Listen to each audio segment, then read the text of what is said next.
Assalamualaikum warahmatullahi wabarakatuh. Alhamdulillahirabbil alamin wa bihi nasta'inu ala umuri dunya waddin wassalatu wassalamu ala asyrofil anbiya'i wal mursalin sayyidina wa maulana Muhammadin wa ala alihi washabihi amma ba'du. Pertama-tama marilah kita panjatkan puja dan puji syukur atas kehadirat Allah Subhanahu wa taala yang telah mana Beliau memberi taufik dan inayahnya kepada kita semua sehingga kita bisa berkumpul di tempat yang insya Allah ini penuh barokah. Amin Allahumma amin. Kedua kalinya salawat serta salam semoga tetap tercurah limpahkan kepada baginda Nabi Agung Nabi Muhammad sallallahu alaihi wasallam yang telah menerangi kita dari alam jahiliyah menuju alam yang terang inilah yakni adanya Islam wal iman. Para pemirsa sekalian, di sini saya akan menerangkan betapa pentingnya seorang pemuda di era masa zaman sekarang ini. Saya berpesan kepada kalian semua, jadilah warga dan pemuda-pemudi yang tetap berada di ajaran Allah, yang tetap berada di jalan yang apa telah diajari oleh Rasulullah. Seperti mana yang telah kalian ketahui, di masa sekarang ini telah banyak pemuda-pemudi yang telah berhancur-hancurkan demi apa? Demi dia akan mengejar masa depannya. Tapi boleh kita mengejar masa depan, tapi ingat sebagaimana kita harus mempunyai takwa dan iman terhadap Allah Subhanahu wa taala. Jangan gengsi ketika kita tidak mengikuti era globalisasi yang seperti ini. Banyak para pemuda dan pemudi zaman sekarang ini telah mengikuti era globalisasi seperti minum minuman keras, memakai narkoba, berzina. Wallahu a'lam bishawab. Marilah kita sebagai umat muslim jauhilah perkara-perkara itu apa yang telah diajarkan oleh Rasulullah, yang diajarkan oleh para nabi kita, diajarkan oleh guru-guru kita laksanakan dengan baik dan benar. Banyak orang pemuda-pemudi zaman sekarang itu yang lepas kandas. Seperti apa? Pemuda-pemudi melawan kepada orang tuanya. Seperti itu juga melawan kepada orang tua itu tidak dibolehkan oleh Nabi.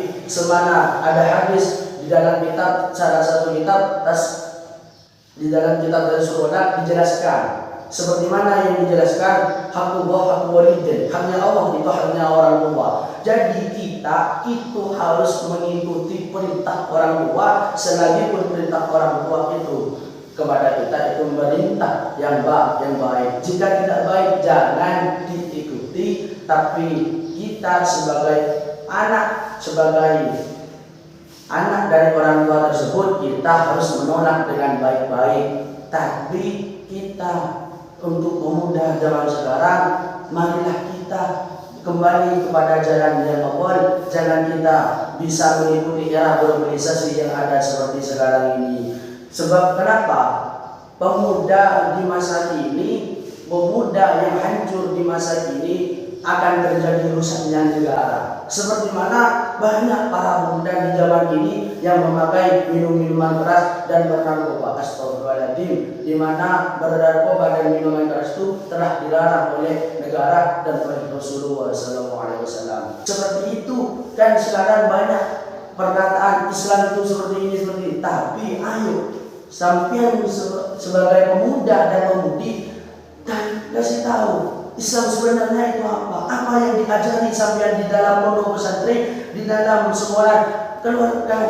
Jangan takut sampean mengamalkan ilmunya sebagaimana orang yang mempunyai ilmu tidak diamalkan itu akan jadinya rusaknya negara.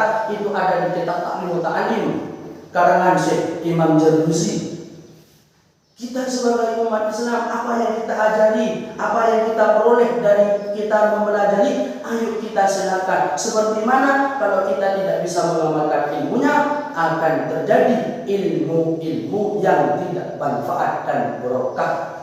Sebagaimana kita juga seperti pemuda. Jangan cuma pemuda. Pemuda itu harus berguna kepada masyarakat. Seperti hadis Rasulullah, khairun nas anfa'uhum minnas. Sebaik-baiknya manusia adalah manusia yang berguna kepada masyarakat. Jadi kita jangan merasakan masyarakat. Kita harus bisa bagaimana kita itu dibutuhkan di masyarakat. Kalau kita tidak ada, masyarakat itu kecewa. Seperti mana para pemuda zaman sekarang ini sudah banyak para pemuda yang keluar dari era-era pembelajaran.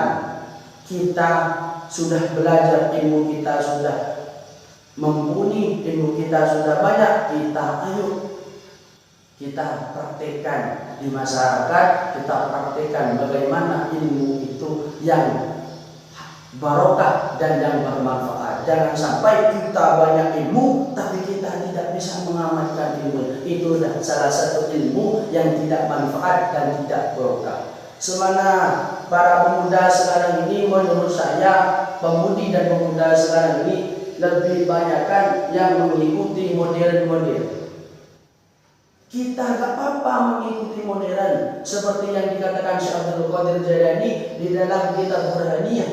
Kita itu namanya umat Islam harus memiliki 3 landasan. Yang pertama, 3 landasan, yaitu landasan yang pertama, kita harus memiliki ilmu ulama. Apa ilmu ulama itu? Ilmu yang mana ilmu itu mempunyai ilmu seperti ilmu fikih, ilmu nahwu, ilmu shorof, dan ilmu lain-lain. Yang kedua, kita itu harus mempunyai ilmu siasat. Apa ilmu siasat? Ilmu yang berteknologi, ilmu politik, ilmu intelektual. Kita sebagai santri, kita sebagai umat muslim, kita harus memiliki ilmu-ilmu landasan para ulama seperti ilmu fikih, ilmu tasawuf, ilmu hadis. Kita sebagai santri harus mempunyai ilmu intelektual. Dan yang terakhir, kita harus mempunyai ilmu hikmah. Apakah ilmu hikmah itu? Ilmu hikmah ialah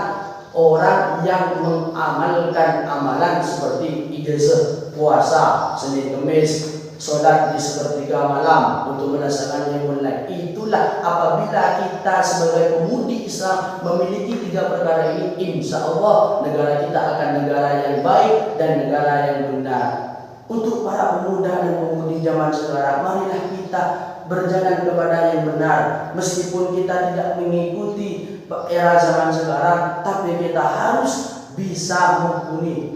Tapi di masa sekarang ini yang telah ulama katakan, masa sekarang ini udah masuk zaman-zaman akhir. Mak bisa seperti itu karena para manusia, para orang itu tidak mau melaksanakan perintah Allah dan perintah Rasulnya. Sebagaimana perintah Allah dan perintah Rasulnya harus kita laksanakan, sedangkan orang yang tidak mau perintah kepada Rasulullah, larangan Allah yang berikan dan Rasulnya sudah dikerjakan semua. Zina di mana-mana, pembunuhan di mana-mana. Bahkan dulu itu sebelum tahun baru itu ada peresmian tempat-tempat yang tidak diperbolehkan, seperti tempat zina. Itu di setiap daerah ada. Bagaimana cara mentidaklanjuti, cara mematikan tempat-tempat yang tidak barokah ini? Kita harus bisa mencegah para pemuda dan pemudi tidak melakukan seperti itu. Jadi kita sebagai pemuda dan pemudi, kita harus menjalankan apa yang telah Allah dan Rasulnya diberitahu kepada kita, sebagaimana yang telah ada di suatu sholawat. Itu yang pertama di dalam pembukaan, itu yang sudah dijelaskan. Rasul itu segala yang membuat kita dari bahan kegelapan menjadi alam yang terang benderang, yakni adanya Islam wal iman. Seperti mana yang ulama sampaikan, janganlah jadi pemuda-pemudi yang bermasalah, jadilah pemuda-pemudi yang bisa meluruskan atau bisa menjalankan kepada jalan-jalan yang benar.